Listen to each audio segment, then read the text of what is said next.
and welcome to Crosstalk. I'm Peter Lavelle. The politics of values. Should Muslim women be allowed to wear the burqa in public places? Some claim this is a free form of expression. Others see it as a symbol of oppression.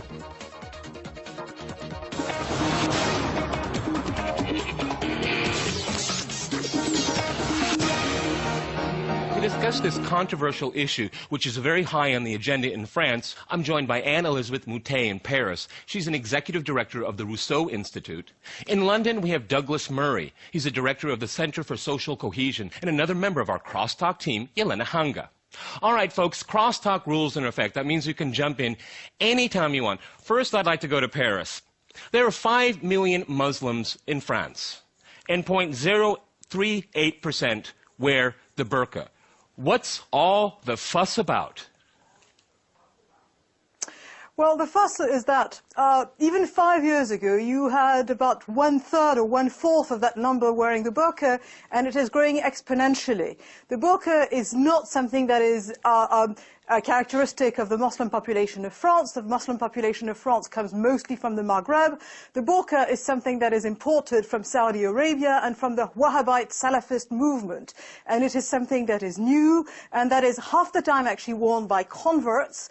And it is something that is the expression of an extremist, fundamentalist strain of Islam with political ambitions. So, Anne-Elisabeth, is this a preventative measure? Because that's what it sounds like, with such a small amount of the population participating in this form of clothing. I mean, preventative? Because it's still such a tiny part of the population.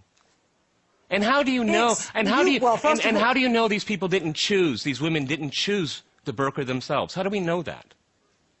Well, you know, these women didn't used to wear it, and they're wearing it now, and they wear it because they have been catechized, if I can use the expression. They have been brainwashed, I would say, by a number of imported imams and the people who believe in this sort of extremist creed that didn't used to exist here. And most of these women have no way of expressing themselves anymore because they can't speak outside of the presence of a brother or a husband or a father. Actually, you can't see their faces anymore. They are no longer part of society. But that is more a question of principle.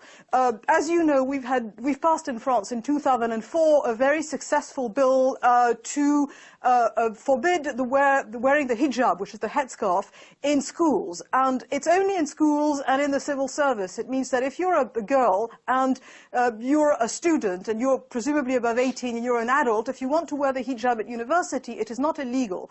But the idea is something that is at the heart of the French Republic principles, and that is the neutrality of the public space. Okay, we'll go back to that. I'd like to go to London. I'd like to go to London here. There's a very large Muslim community in the UK.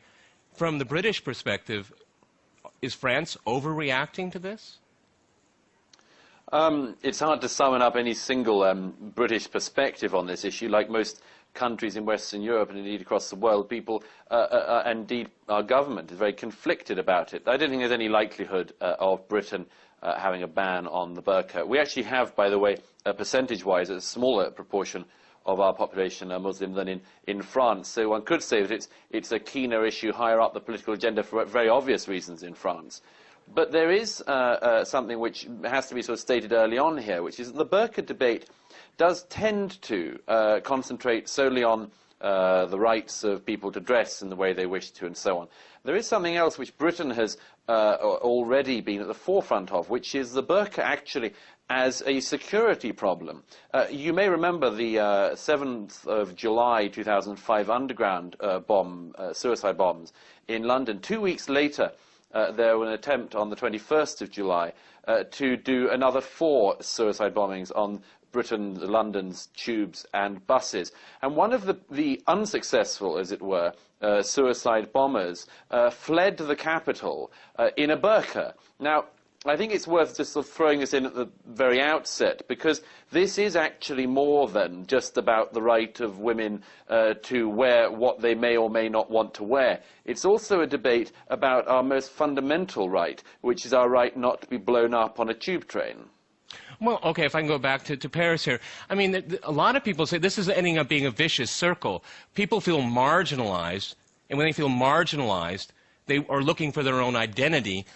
because of the social circumstances in France, we have more people moving to more traditional, if we want to call it that way, to defend their identity. I mean, isn't it a broader social issue as well? Because it's just about values, the way it's couched right now. I think you've got it completely wrong. Go right ahead. I think you've got it completely wrong. It's the whole idea that, oh, it's social misery that forces people into extremist stances. But we know that every instance of terrorists arrested were actually middle-class people with no many problems who went to very good universities in our countries. And in the case of the women who wear the burqa right now, half of them, as I said, are converts, and they have the converts' fascination for this. But the other thing is that the tiny minority of activists who wear the burqa are actually helping marginalize the large majority of peaceful Muslims who live in France and who do not need this kind of stigmatization. I think it was Douglas who was just talking a minute ago about the terrorist or would-be terrorist escaping in a burqa. Last weekend in Paris, we've had a bank robbery with the robbers coming dressed in burqas. Yeah, but that's not terror. That's not terrorism, okay? That was a get-up, okay? I mean, it could have been a lot of other things here. Threaten security. But this whole focus... Go, Douglas, go right ahead. Come on. Douglas. It's not just about terrorism. It's about whether or not people are part of a society and whether or not they're allowed to hide themselves away from a society.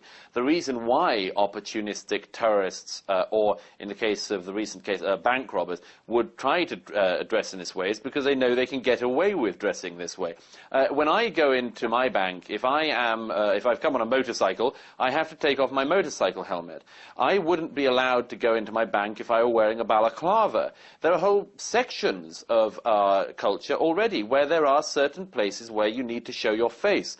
People use the burqa, are increasingly using the burqa in order to hide themselves. So in both your countries, people of Islam are not discriminated against, right? No, I think that's absolutely right, yes.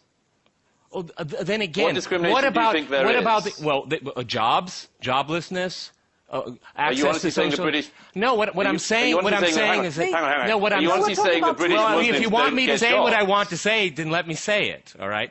My point is that a lot of people feel marginalized. They will go towards their own religion for their own identity. I don't think that's illogical. No. And I'm not saying, and why does it have to always be extreme? Both of you make it sound like it's, people that are secular and terrorists. That's how this argument is being couched. No, pardon me. You did, that wasn't what you said at all. You made several different points. Go ahead, Douglas. What you said, first of all, was you asked whether or not Muslims are prejudiced against in my country. I think there are all sorts of personal prejudices which people have, including Muslims against other Muslims and Muslims against non-Muslims. But you specifically said about getting jobs and things. There is no evidence, and I don't think any serious, credible person could make any up, that Muslims in this country don't get jobs. Muslims in this country tend to have come from the Pakistani regions, and they tend to be on the lower socio-economic stratas of society. That's because new recent immigrant groups always end up there when they first arrive, and it takes a few generations for that to change. I don't think you're right in pursuing the idea that, as it were, there is innate anti-Muslim feeling in Britain, because that certainly isn't evident on the ground. There is Islamophobia in Britain, yes, and in France as well. Yes or no? What do you mean? Yes or no? Is there not Islamophobia in France and in Britain? I've got to answer you, because you just used a totally crocked word. There is no such thing as Islamophobia. All right, you guys, one at a time, okay? There is no such thing as Islamophobia. Islamophobia, the word you've just used, you use it as if everyone's agreed that there is such a thing. There is racism in society, which people tackle and try to fight against, and many of us spend a lot of our lives arguing that people should not feel such racism.